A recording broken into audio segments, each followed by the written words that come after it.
Can GoFundMe make you lose SSI or SSDI in 2026? You're in a tough spot. Medical bills are piling up, or maybe you need an expensive piece of equipment like a wheelchair van.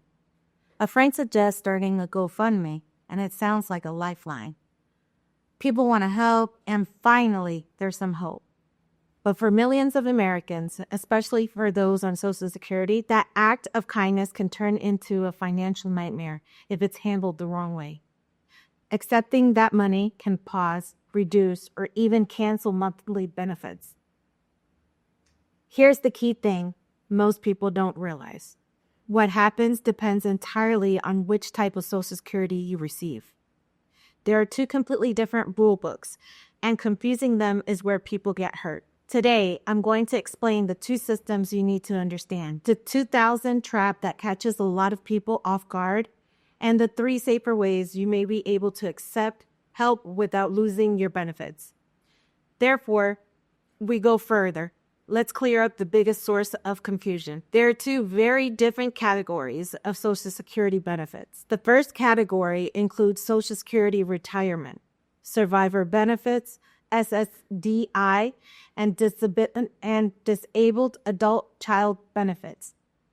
These programs are based on work history, not financial need. If you're in this group, a GoFundMe usually does not reduce your Social Security check, because these programs don't care how much money you have in savings or receive as a gift. However, that does not mean you're completely in the clear. Many people on SSDI or retirement also rely on programs like SNAP, Medicaid, or household assistance. These programs are means tested. Those programs are means tested. A GoFundMe might have your SSID check untouched, but it could still affect your food benefits, your housing, or even your health coverage. There are also tax issues if the money isn't handled correctly. So even if your Social Security check itself is safe, there may still be consequences if you're not careful. Now let's talk about the second category, because this is where things get much more serious. SSI is a needs-based program. It exists specifically for people who have very limited income and resources. Because of that, the government closely monitors monthly coming in and money sitting in your accounts. For SSI recipients, GoFundMe donations can cause problems in 2 separate ways. The first issue happens the month you receive the money. GoFundMe donations are usually considered unearned income. SSI counts most earned income dollar for dollar after a small exclusion. That means if you received a large donation in 1 month, your SSI check for that month can be reduced or even eliminated. The second issue is the long-term danger, and this is one that catches many people by surprise. Any money that you still have at the end of the month becomes a source on the first day of the next month. To remain eligible for SSI, an individual generally cannot have more than 2,000 in countable resources. A couple is limited to 3,000. So imagine the situation.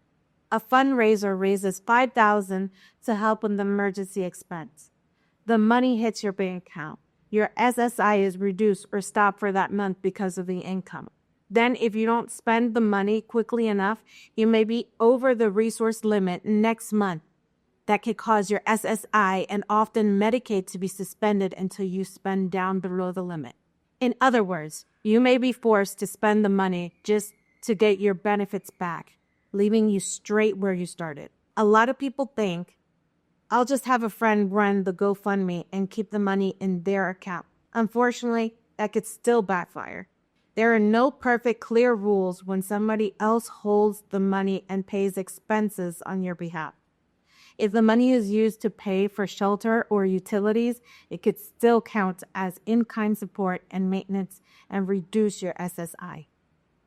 Even when the money is used for other expenses, there are gray areas and different agencies that interpret things differently. This uncertainty is frustrating and often feels like the rules make it harder to accept help. But there are safer options, and it's important to understand them before any money is raised. One of the safest tools available is Able account. If your disability began before a certain age and you might meet eligibility requirements, you might be able to open one. Money placed into an ABLE account is generally ignored by SSI and Medicaid, up to a high limit. Friends and family can contribute, and the funds can be used to qualify disability-related expenses, including housing and transportation. If GoFundMe money can be directed into an ABLE account instead of a regular bank account, it can protect your benefits. Another option, especially for larger amounts, is the Special Needs Trust. These can be complicated, and there are different types with different rules. In many cases, having donations go to a properly structured trust instead of directly to you can protect SSI and Medicaid. Because trusts are complicated and mistakes can be costly, it's best to speak to an attorney who specializes in this area before setting one up. A third alternative is using a nonprofit platform that collects donations on your behalf and pays expenses directly. Rather than giving the money to you, you never technically own the funds, which can help protect means-tested benefits. Even then, it's wise to double-check how your state treats these arrangements. If the money is already in your account and none of these protections are in place, you may need to do what's called a spend-down. This means using the money within the same month on items that are allowed, such as paying off debts or purchasing exempt assets, so you don't exceed source limits in the next month. One thing you should never do is try to hide the money.